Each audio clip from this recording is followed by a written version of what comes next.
nostalgic, slightly moving, but it also gives you that determination in terms of a will to succeed and a will to serve. And therefore, yes, it is nostalgic for me, but at the same time, it also pushes me to do better. You were given the portfolio when the sector was under immense stress. Let's be honest about that, due to the pandemic and obviously the legacy issues with regards to Air India. Has the passenger traffic now recovered to pre-COVID levels? Where are we at right now? So just to give a brief overview and a positing of this sector, this is a sector that is hemorrhaged globally on the most massive scale across industry. You're talking about global losses running into $370 billion. Airports and airline operators in India alone running into losses of $3 billion over the last 1 year. It's also a sector and an industry that unfortunately has gone through black swan events every couple of years. You had the 9/11 incident. It took 8 or 9 years for the sector to re-emerge post 9/11. Then you've had COVID, where pretty much across the board around the world, planes have been parked on the tarmac for almost a year. And therefore, it's been a very difficult time and a hard recovery process. But suffice to say that we are seeing tremendous amount of green shoots in India. The last weekend has seen a high of 380,000 travelers per day. Pre-COVID high that India has experienced has been 420,000. So we are only 10% below the pre-COVID high. So 90% of our traffic has recovered. 1. 2, if you look at seat load factor in planes, which is the key barometer of health in this industry, and you need a minimum 70 to 75% seat load factor on trains, on planes. In the civil aviation sector today, we have close to about 80 to 85% seat load factor, which means that we are on our way to recovery. But I think it's still important to be cautious. It's still important for us to take this opportunity to look at structural reform in this industry and in this sector.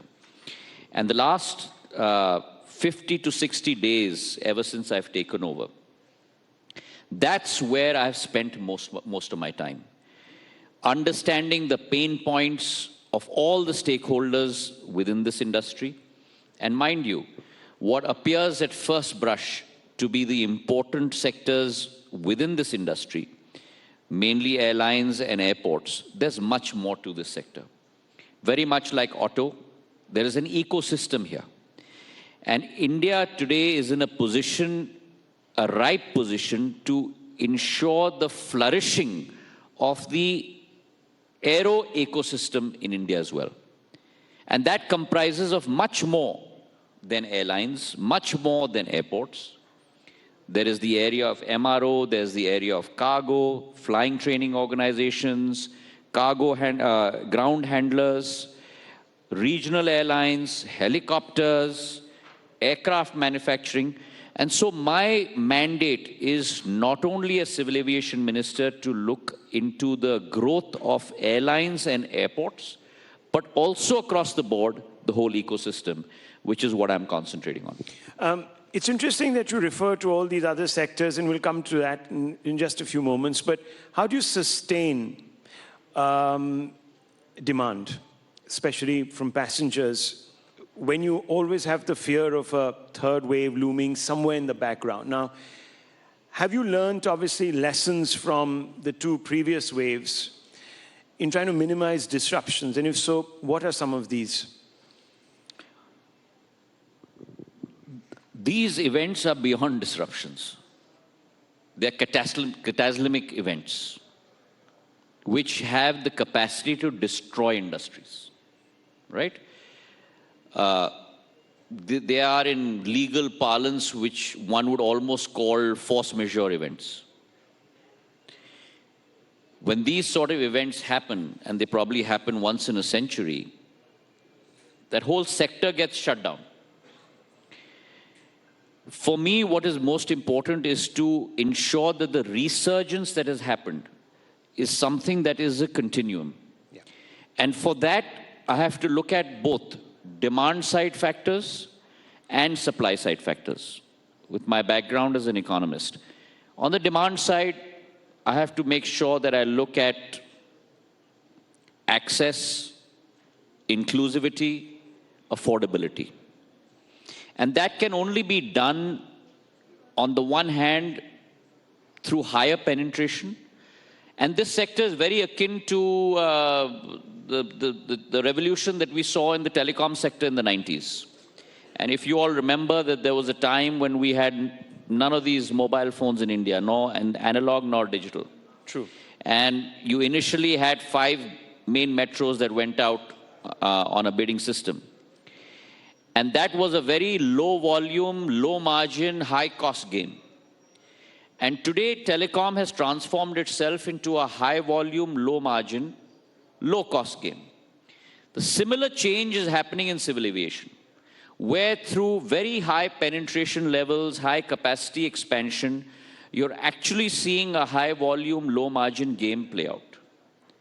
So for me, penetration is important, which is why I have to look at greater accessibility through the UDAN program, which is the Prime Minister's prerogative through Ude Desh Ka Aam Nagrik.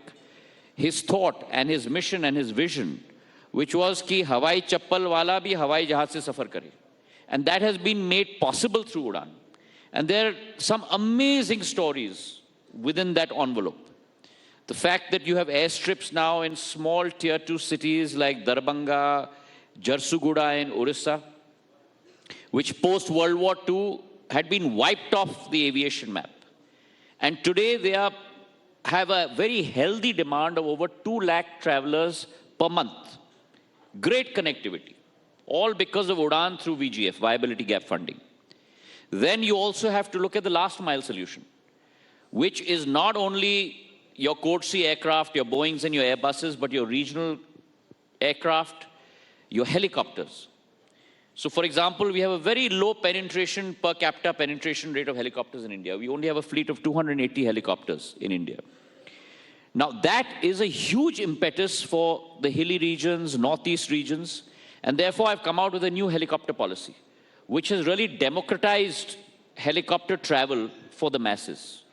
Wiping off parking charges, landing charges, going online onto the HeliSeva portal, making sure that we have a helicopter accelerator cell within the ministry, and therefore promoting this last mile connectivity. So one is to look at demand side factors.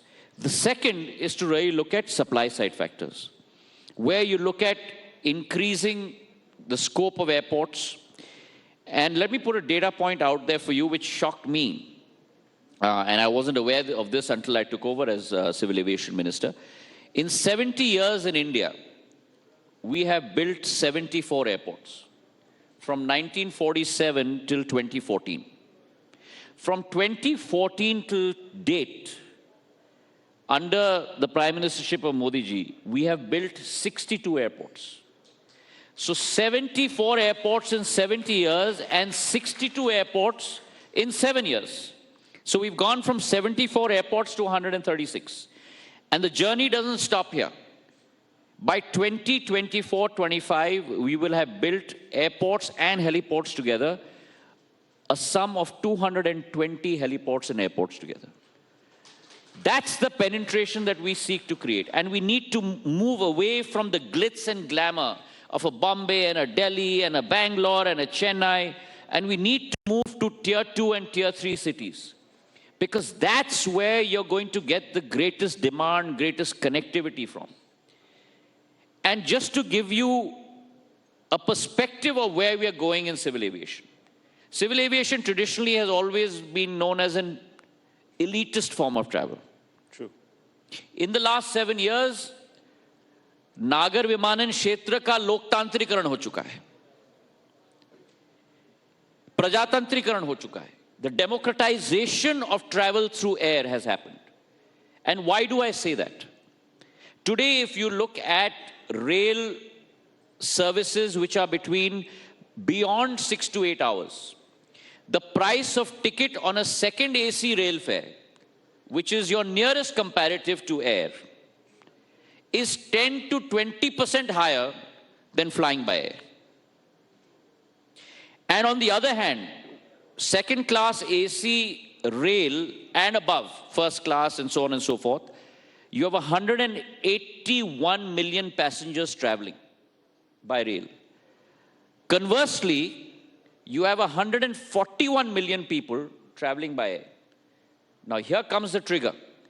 The CAGR, the compounded annual growth rate for rail travel, is only 5.3%. The CAGR for air is 10.4%. So in a period of the next 3 years, you're going to have many more people traveling by air than by second class AC and above on rail. But that's the revolution that's going to happen in India. Well, that's good to know, but obviously a lot will depend on airfare levels. Now, you did say that the Prime Minister wanted people with Hawaii Chappal to fly in a Hawaii Jahaz. So I want to ask you, because are they really falling, the airfares? Because in the month of August, the Civil Aviation Ministry increased the cap on minimum and maximum airfare levels by 12.5%. During Diwali, prices have gone up again. And you know, one did travel and one did find that there was quite a disparity between now and what was there before. So, trust an interviewer to pick up those data points. But like always, I think it's important not to be selective, but to look at the landscape. Now, let me give you that landscape. In the civil aviation sector, and many of you come from industry, can you think of another industry where a single raw material comprises of close to 40% of your cost structure? And in this case, 40% of your revenue structure, because all airlines are making losses. So your cost structure is your revenue structure. ATF, air turbine fuel, is 37.9% to be exact of an airline's cost structure, and similarly of its revenue structure. Now look at what has happened to ATF prices. ATF prices over the last 8 months, oil prices have gone from $22 a barrel to $84 to $85 a barrel. So airline cost structure has gone up by 4x. Add to that excise duty and VAT, 11% excise duty, and states charge VAT ranging from 1 to 2% to 30%. How is an airline going to survive unless it becomes economical?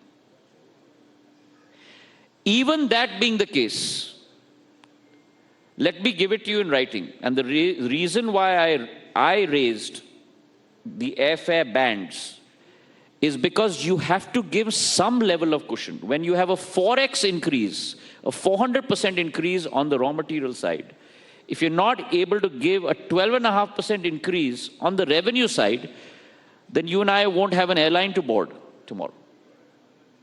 So I think it's important not to look at a data point at a particular period of time, but look at it in context of the raw material pricing, number one, and number two, in the context of a continuum.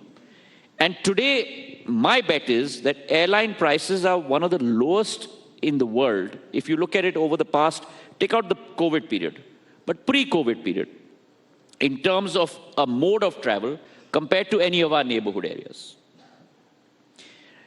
Now, what is the Ministry of Civil Aviation doing to assist in this scenario? It's my responsibility to make sure that I give my customer and my stakeholder, I'm responsible at the end of the day as Minister of Civil Aviation to 130 crore people. Sure. I'm not the Minister of Airlines, nor am I the Minister of Airports, nor am I the Minister of MROs.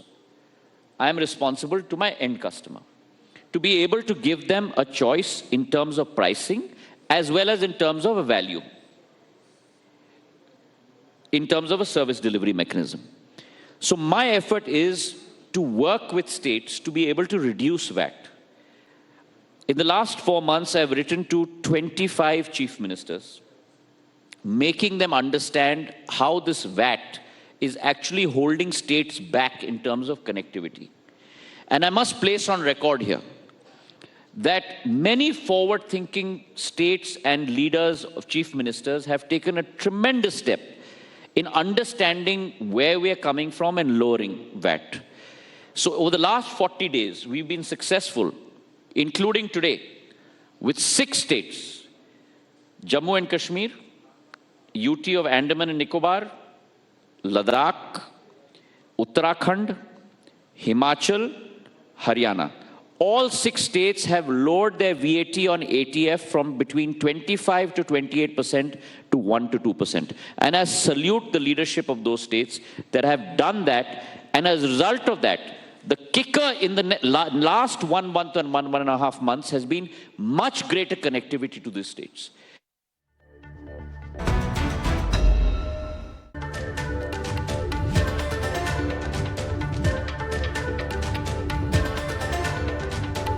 Be seen through a partisan lens. I'm just hunting for a headline. Yeah. But every You can't grudge me that. Yeah. So for every state, it is their economic development. And I must say, on this issue, I've had great cooperation from whether government rule states or opposition rule states or vice versa. To answer your second question, On the Maharaja. this has been a landmark transaction. It's been a transaction and an event, let me say more than a transaction, an event that has been in pregnancy for over 15 or 18 years. It's an event that will herald, I believe, landmark changes in the aviation sector. It is an event that is a win-win for every stakeholder, whether it be our country, whether it be government, whether it be the private sector, whether it be the end consumer. Even the employees?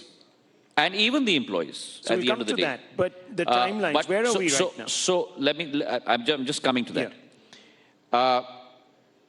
At this point of time, the shareholders agreement has been signed. Conditions precedent is the next stage. We are closing on those conditions precedent, and we have put a date of somewhere, if I'm not wrong, mid-Jan or 3rd week of Jan as the outlier for complete transfer of operations to the new party. I wish them well. I believe that they will certainly bring about a value proposition for our end customer. And I also believe that competition in the airline civil aviation space is extremely important. It's important for me to ensure that we have a minimum of 4 to 5 players in this market so that customers have a choice. And on that note, let me tell you, this is the first time in probably the last 2 decades, where you see an era in civil aviation where, as opposed to airlines being weeded out and closing down, you're actually going to see next year the birth of 2 new airlines. You're going to have a reborn avatar of Jet Airways, and you're going to see Akasa come into the fold, along with a new christened Air India. So I look forward to a greater value proposition for my customers, greater service delivery to my customers, and as far as the Air India transaction handing over, I'm looking at the 3rd week of January. Well, that's a big headline. It's a reassuring one. The press release that was issued during the conclusion of the deal says the interests of employees will be taken care of. Now, how exactly? And also, on the question of the price, 18,000 crores, since it has so much of assets, do you think it's the right price? You know, we have a habit always in our country, and it's a good habit, but we have a habit constantly of whataboutery. What if? I think we need to transition from the whataboutery and what if to a what is. The fact that this is an event that has happened and it's a landmark historic event, I think is something that all of us as a country, irrespective of the politics that we believe in and the thought processes that we believe in, were waiting to happen. There's a reserve price that was declared, which was close to about 12,900 crores. Both bids that came in were above that reserve price. One bid, if I'm not mistaken, close to about 15,000 crores, and the winning bid close to about 18,000 crores. When there has been a reserve price valuation that is done, please understand that the process that we followed. With the reserve price tabulation process only took place after the financial bids had come in to ensure complete transparency. Those financial bids were not opened until the reserve price was tabulated. So it was a completely independent third-party transaction. So there is no question of Modi cronies, gravely compromising India's financial security, selling PSBs to Modi cronies. This is what Rahul Gandhi said, and he also said that we're not against privatization. Our privatization had a logic. And there was no privatization of strategic industries such as railways. All this privatization is for creating monopolies. They're selling our crown jewels. You know, I just love the way the Congress changes its colors depending on whether it's in government or in opposition. The same Congress party, which I was a part of, was the one that spearheaded the privatization program, and in their tenure during the UPA did 99,000 crores worth of privatization. And today, here they are talking a different color.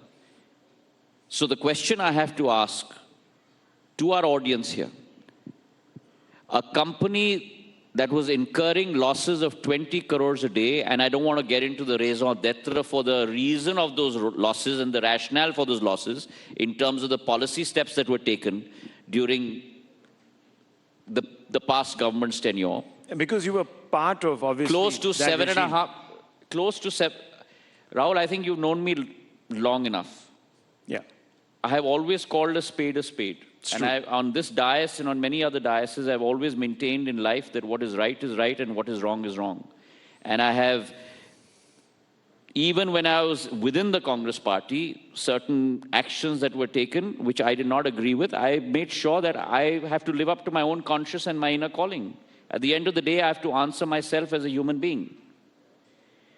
And so therefore, a company that was incurring a loss of close to 7,500 crores a year, for 5 years, GOI, which means not some third party standing out there, but all of you were funding that loss through your income tax that you were paying, close to almost 52,000 crores being an equity infusion into that company, close to another 53,000 crores of government guarantees being given to a company, close to another 56,000 crores of debt being given to that company. Now you tell me, should you and I be using that money, which is our resource as a country, for more socially productive uses which entail greater return on human capital, or should we be using it to fund a carrier close to 150,000 crores just to say that we are funding the losses and it's still ours?